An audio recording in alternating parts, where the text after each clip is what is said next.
A propagação do Islã começou a ser proclamada pelo mensageiro de Allah, o profeta Muhammad, a partir do século VII d.C. Com a chegada do profeta a Medina em 622, foram estabelecidos os alicerces do Estado Islâmico. Durante a era do profeta, o Islã se espalhou por quase toda a Península Árabe. Após a morte do profeta Muhammad, Abu Bakr sucedeu-o como califa político. Abu Bakr suprimiu inicialmente as rebeliões das tribos árabes que abandonaram a fé. Em seguida, começou a expandir essa nova religião além da península por meio de conquistas e pregação. A expansão do Estado e da religião islâmica acelerou-se durante o reinado do califa Umar. As batalhas de Cádiz e Ain e Avan durante o reinado do califa Umar puseram fim ao antigo império sassânida que havia durado séculos. Essas duas vitórias marcaram um novo avanço para o Estado Islâmico. As regiões do Irã e do Coração tornaram-se os novos objetivos. Os exércitos muçulmanos que entraram nas regiões iranianas e coraçânicas encontraram os turcos na Transoxiana pela primeira vez durante este período, que ocorreu nos anos 643-644. Os exércitos chegaram à cidade de Ben, e quando a cidade foi capturada, o califa Umar instruiu seus comandantes a não atravessar o rio Jaim e a permanecerem onde estavam. No entanto, pouco depois dessa ordem, ele faleceu. Para descrever brevemente a situação na Transoxiana naquele momento, o Kanato Göktürk, estabelecido em 550, conseguiu unir as tribos turcas sob uma única bandeira, formando um vasto império da estepe. Os turcos satélites, na segunda metade do século VI, mostraram uma tendência a expandir-se em direção ao poderoso Estado dos Heftalitas. Há alguns debates sobre a origem dos Heftalitas, também conhecidos como Akuns em nossos registros. O Jagan turco, formando uma aliança com o Império Sassânida, erradicou os Heftalitas. Os territórios deste país foram compartilhados entre os Göktürks e os Sassânidas. De acordo com essa divisão, a área entre os rios Sardaria e Amudaria caiu nas mãos dos turcos. O enfraquecido Kanato Göktürk foi posteriormente dividido em dois. A parte oriental entrou no domínio chinês em 630, enquanto os Göktürks ocidentais tornaram-se cidades-estado governadas por dinastias turcas locais na Transoxiana em regiões circundantes devido ao enfraquecimento do Estado. Os turcos começaram a viver em um estado de desordem e sem uma autoridade centralizada para uni-los. Este período coincide com o enfraquecimento do domínio Göktürk ocidental, o fortalecimento da China e o distanciamento dos turcos entre si. Com a morte do califa Umar, houve revoltas em Coração e Toaristão, e regiões internas foram perdidas. As conquistas islâmicas ainda são recentes, e o estabelecimento desta nova religião na região não é um processo fácil. Em 650, o califa otomano nomeou Abdullah bin Amir como governador de Basra e deu ordens para um novo movimento de conquista. Abdullah bin Amir e seu comandante Hanaf bin Qais recuperaram os territórios perdidos. Eles acrescentaram Fars, Serman, Sistão e Coração às terras do Islã. Os exércitos, que chegaram até o rio Oxus, enfrentaram as unidades locais dos Heftalitas pela primeira vez durante este período e as derrotaram. Graças às ações do governador e comandante mencionados, muitos antigos governadores sassânidas e comunidades no Irã começaram a se converter à religião islâmica. Devido aos distúrbios internos nos últimos anos do Califado de Uthman e durante a era do Califado de Ali, Allah não pôde avançar as fronteiras estatais e o progresso estagnou. Durante o Califado de Uthman, os conflitos com os turcos azar pelo controle do Azerbaijão continuaram. A relação entre os turcos Pazar e o Estado Islâmico é um tema que deixamos para vídeos posteriores. Após os distúrbios dentro do Estado, os Omíadas chegaram ao poder. Com o governo dos Omíadas, a estrutura do Estado Islâmico mudou completamente. O objetivo principal da expansão do Islã nos movimentos de conquista foi deixado de lado, priorizou-se o controle sobre a região, posteriormente, a obtenção de ganhos econômicos. À medida que o califado omíada se tornava um dos maiores poderes de seu tempo, teve que lidar com rebeliões em todo o país. A resposta dura do Estado às rebeliões, à dissidência interna e às ameaças externas tornou a estrutura do Estado autoritária e repressiva. Muawiyah atribuiu ao antigo governador de Basra, Abdullah bin Amir, a tarefa de recuperar os territórios perdidos. Abdullah conseguiu recuperar as áreas perdidas no Irã e em Coração, mas Muawiyah o acusou de ser muito indulgente com os rebeldes e o destituiu. O recém-nomeado governador como governador de Basra iniciou campanhas regulares e obteve vitórias significativas em Coração e Toaristão. Com essas vitórias, os exércitos árabes avançaram até o rio Jaim. Merv, estabelecida como centro da província de Coração em 671, consolidou o domínio omíada. Ubaidullah, designado como governador de Coração em 674, tornou-se o primeiro comandante árabe a cruzar o rio Jaim e entrar no território turco. Em Transoxiana, onde viviam turcos e diversas comunidades asiáticas, Ubaidullah tinha como objetivo fortalecer o domínio omíada e estabelecer uma nova sede. Cruzando o rio em 674, Ubaidullah capturou Baikent e saqueou rapidamente Bukhara. Nesse saque, Kabakatun, a governante de Merv, foi derrotada pelos omíadas e concordou em pagar tributo anualmente. Niksapur, Bukhara e Baikent tornaram-se cidades turcas sob controle omíada. Ubaidullah, que deu os primeiros passos no território turco com seus exércitos, também foi responsável pela morte do Imam Hussein em Karbala. Em 677, Kabakatun, que se recusou a se submeter, rebelou-se com os príncipes de Niksapur e Kesh, mas quando o novo governador os atacou, a aliança se rompeu e Bukhara caiu novamente. No início da década de 680, enquanto os omíadas estavam ocupados com seus próprios problemas, os príncipes regionais tentaram se unir e fazer esforços para recuperar seus territórios. Tabga Khatun, a governante do sul de Tarjan, e outras princesas arriscaram a guerra para recuperar Bukhara, mas falharam. A falta de cooperação e unidade entre os líderes turcos surgiu como sua maior fraqueza. Apesar dos ataques contra o governador na região, avanços significativos além de Termid não foram alcançados. Durante esse período, as cidades mudavam constantemente de mãos, nem os omíadas conseguiam avançar completamente, nem os khanatos turcos conseguiam expulsá-los completamente da região. O impasse na região levou os omíadas a trocar frequentemente de governadores. Enquanto isso, o califa Abdul Malik, querendo resolver problemas internos e iniciar uma nova campanha, enfrentou oposição ao governador de Coração.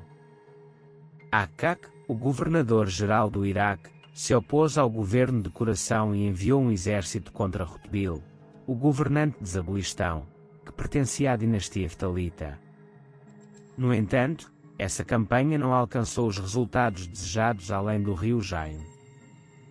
Por volta do ano 701, enquanto estava estacionado perto da cidade de Auki, sabemos que Kultjin, uma das princesas do segundo Kanato Goktur, veio das estepes, cruzou o rio Esipilonr Dária, encontrou-se com os árabes e chegou aos portais da Porta de Ferro. Os Gokturks obtiveram um grande saque durante esta campanha e voltaram para sua terra natal. O exército enviado contra Rutbil foi derrotado. Akak enviou outro comandante contra Rutbil. Este comandante havia tido sucesso em Zabulistão, mas se rebelou contra o domínio omíada junto com seus soldados.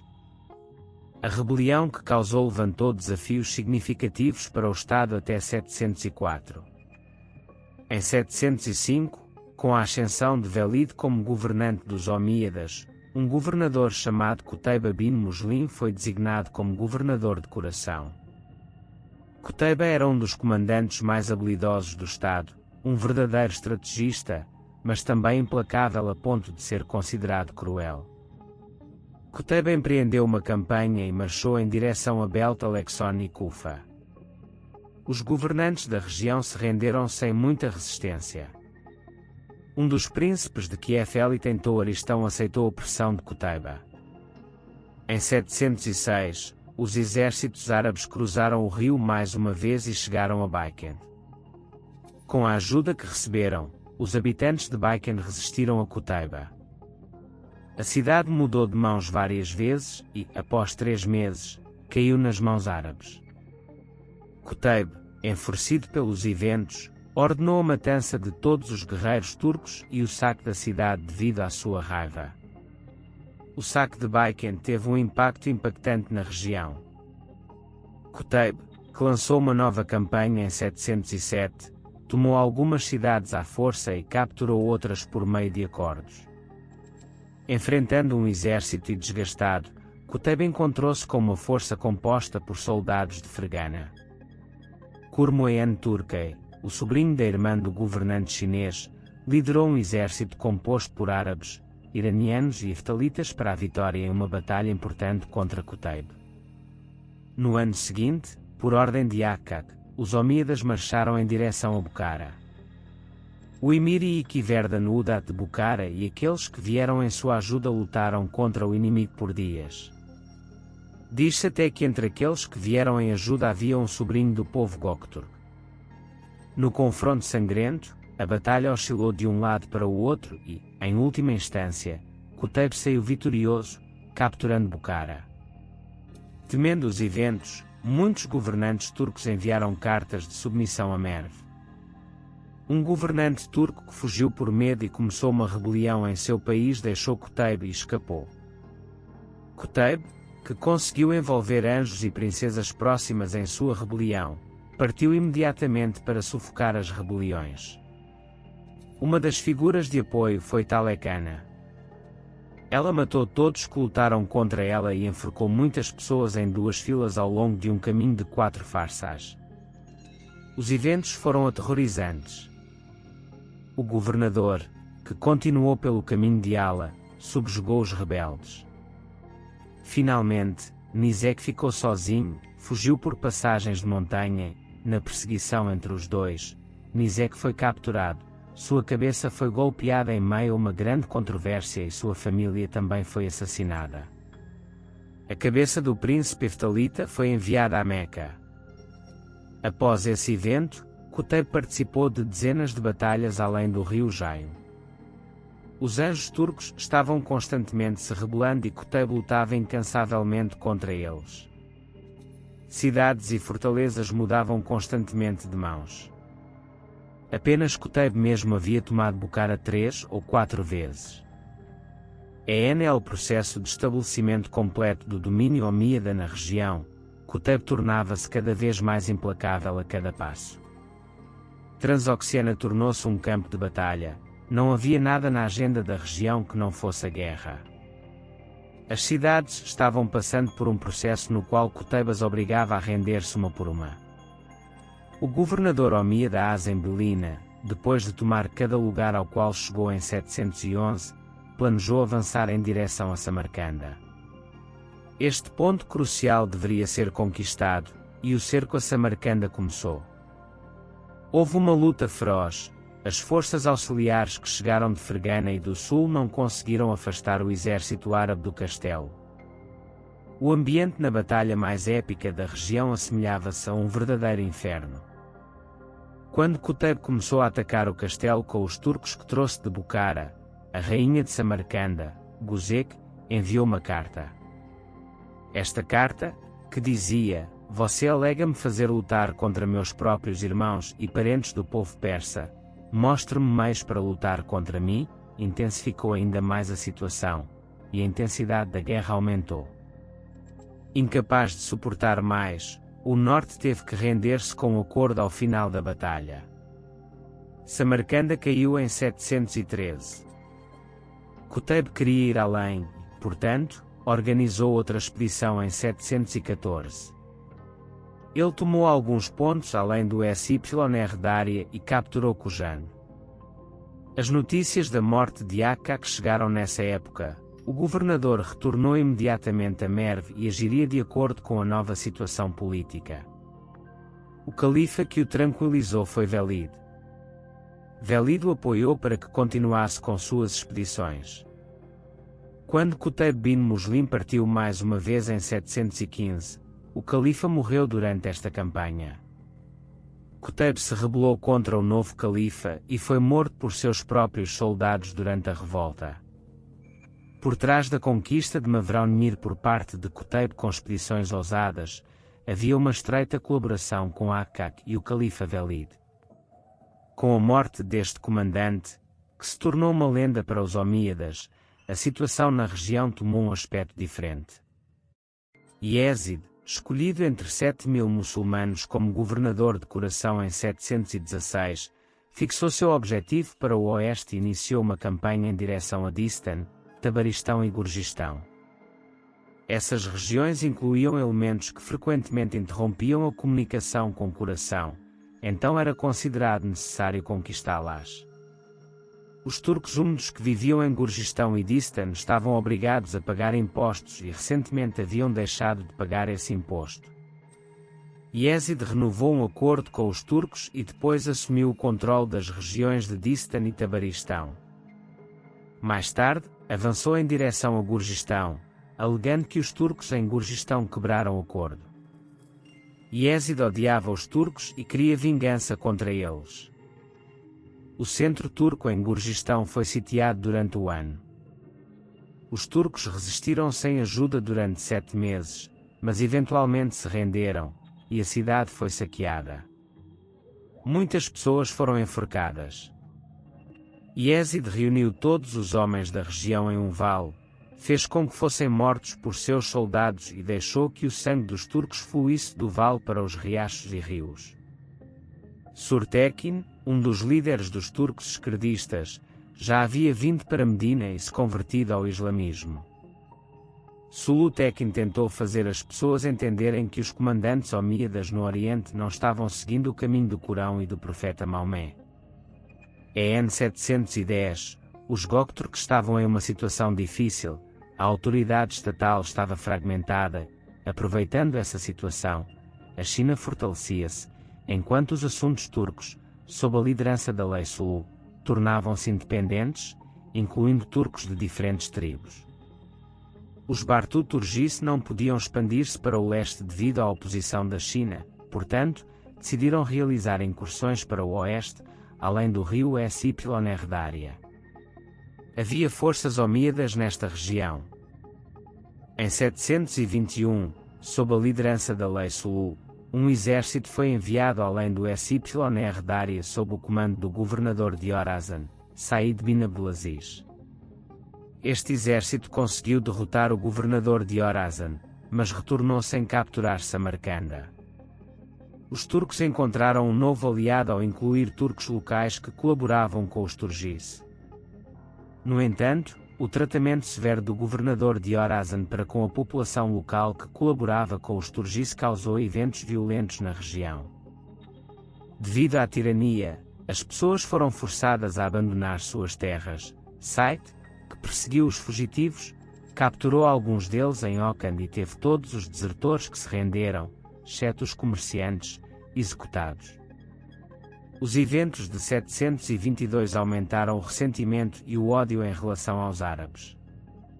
Os omíadas queriam tomar Fergana para controlar além do Sypyr Dária e alcançar os assuntos de Turquistão. Sulkan confrontou o exército que cruzava o rio sob o comando do governador Muslim. Na Batalha de Amilak, o exército omíada foi forçado a se retirar em um estado lastimável. A retirada de todas as forças árabes para o leste do Sypyr Dária a partir de 724 fez com que muitos vissem os turcos como salvadores. À medida que os turcos começaram a alcançar sucessos ao oeste do Sypyr Dária, a autoridade omíada na região vacilou. Enquanto o conflito turco-omíada continuava, o califa tentava encontrar uma solução, mudando constantemente os governadores regionais. À medida que os novos governadores foram derrotados um pelos Sulu, o equilíbrio na região mudou. Nesse ínterim, o movimento abássida, que se opunha às políticas omíadas em todo o país, começou a ganhar força. Aproveitando-se da diminuição do poder árabe, Eles capturaram Bujará em 728, colaborando com opositores locais. No entanto, algumas cidades, incluindo Samarcanda, permaneceram nas mãos dos omíadas. Ao perceber que lidar com os assuntos turcos era difícil, surgiu uma oferta de conversão ao islamismo para o Khan central, mas o Khan não a aceitou. Os assuntos turcos sitiaram Samarcanda um ano depois. O comandante do castelo e governador Cuneyt pediu ajuda, mas quando Cuneyt voltou para casa com 12.000 pessoas, Sulcan os expulsou para as montanhas.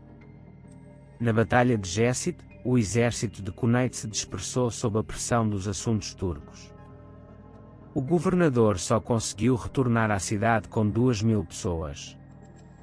Quando os omíadas centrais ouviram a notícia, enviaram 20.000 forças frescas, e o Khan abandonou Bujará e o cerco de Samarcanda em 732.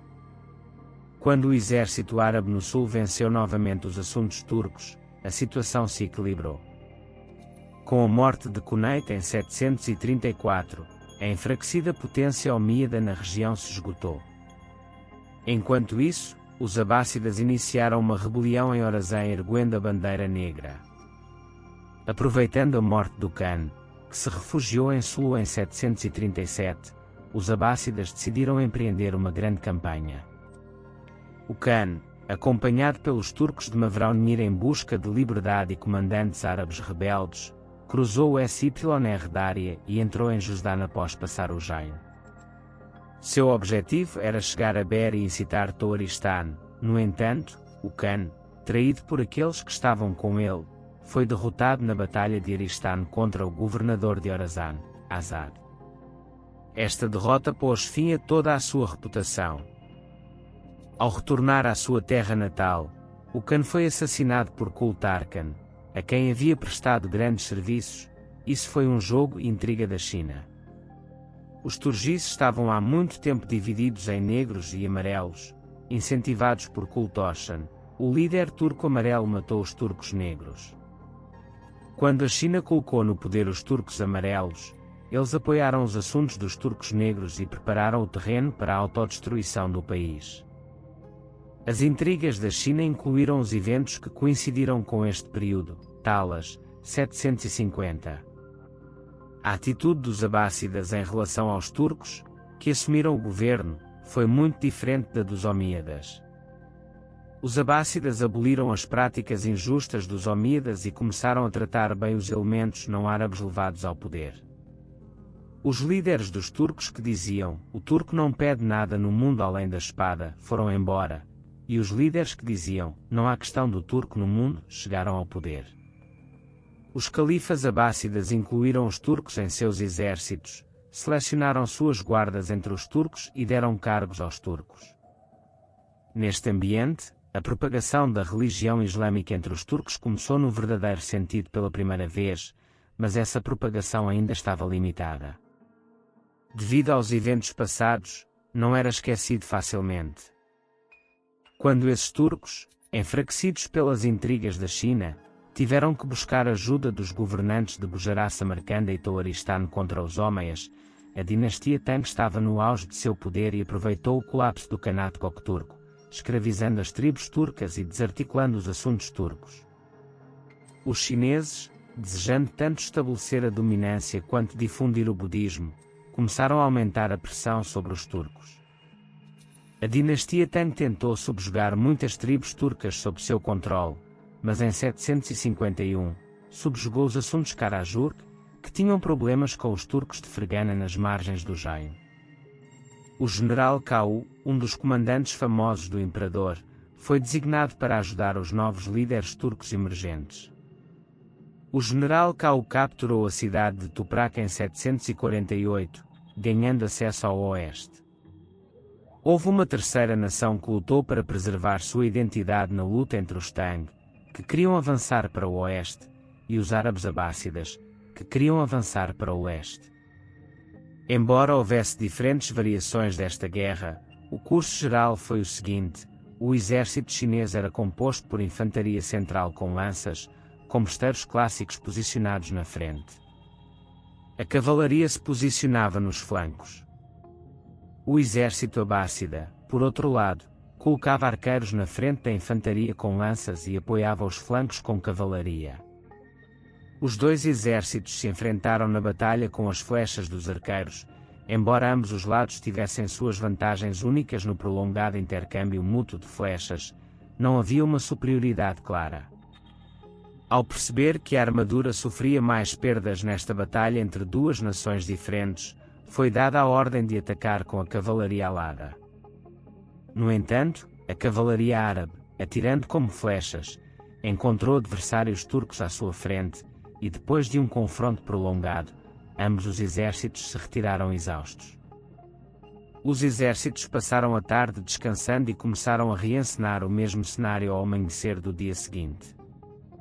No entanto, o exército árabe estava enfraquecendo gradualmente devido às pesadas perdas. Durante 4 dias, os exércitos lutaram da mesma maneira. O general Cao agora estava muito confiante de que alcançaria a vitória, e no 5º dia ao amanhecer, ordenou um ataque com a cavalaria Karluk. Inesperadamente, no entanto, os turcos Karluk atacaram não os chineses, mas os árabes.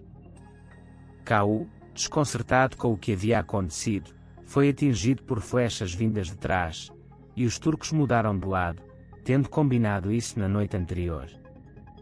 Os turcos Karluk não queriam reconhecer a dominação chinesa e submeter-se ao seu governo. Em comparação com os chineses, fazer um acordo com os abássidas lhes parecia mais atraente, e tomaram essa decisão considerando seus interesses. Aproveitando o vácuo criado pelos turcos Karluk atacando a infantaria chinesa por trás, Zayat ordenou a seus soldados que atacassem. Os chineses ficaram encurralados entre 2 fogos. Este movimento inesperado lhes havia roubado a vitória que haviam conquistado. Esta vitória pertencia aos abássidas e aos turcos Karluk, e após esta derrota, ocorreu grande agitação interna. Embora os abássidas tenham vencido a batalha, não desejavam avançar, deveria a dominação da Ásia Central permanecer com os chineses ou com os árabes. Os turcos, se recuperando e agarrando de alguma forma sua terra natal novamente. A Batalha de Talas teve muitos resultados, a influência do budismo diminuiu na Ásia Central, e a separação entre China e Índia aumentou a diferenciação entre essas duas religiões. Os árabes trouxeram a tecnologia de fabricação de papel dos chineses para o oeste. A Batalha de Talas teve grande importância no contexto da entrada dos turcos no Islã. Esta batalha também marcou a transição das atitudes omíadas para as abássidas, com o início da administração abássida. Os turcos, além dos Karluk e do Syr Dari, encontraram a religião islâmica. Embora individualmente, os turcos tenham começado a escolher a religião islâmica. No século X, quando os abássidas perderam poder, retrocederam e enfrentaram o colapso, a língua e a literatura iranianas floresceram nos territórios de Irã e Turquestão. Neste período em que a civilização islâmica floresceu, os turcos conheceram a religião através de comerciantes e estudiosos religiosos que chegaram à região. A contribuição do Estado persa, Samaniz, estabelecido especialmente em Mavraunir, foi significativa. Este Estado, fundado por aqueles que se converteram ao Islã dos descendentes dos ácidos Sani que fugiam dos Omíadas, desempenhou um papel crucial na conversão dos turcos ao Islã. Em resumo, os turcos aprenderam o Islã não dos árabes, mas dos iranianos. No século X, os turcos começaram a abraçar o Islã em massa e em tribos. A adoção do Islã pelos turcos oguz no século X foi particularmente importante. Começando a preferir o Islã como religião durante o período em que a civilização islâmica floresceu, os turcos se posicionaram como os protetores da nova religião e os líderes daqueles que acreditavam nela. Eles começaram a espalhar o Islã por si mesmos, mas este processo que começou no século X foi concluído no século XVIII, e uma parte significativa dos turcos escolheu o Islã como sua religião. A jornada dos turcos para contar ao Islã aos outros nunca parou até hoje.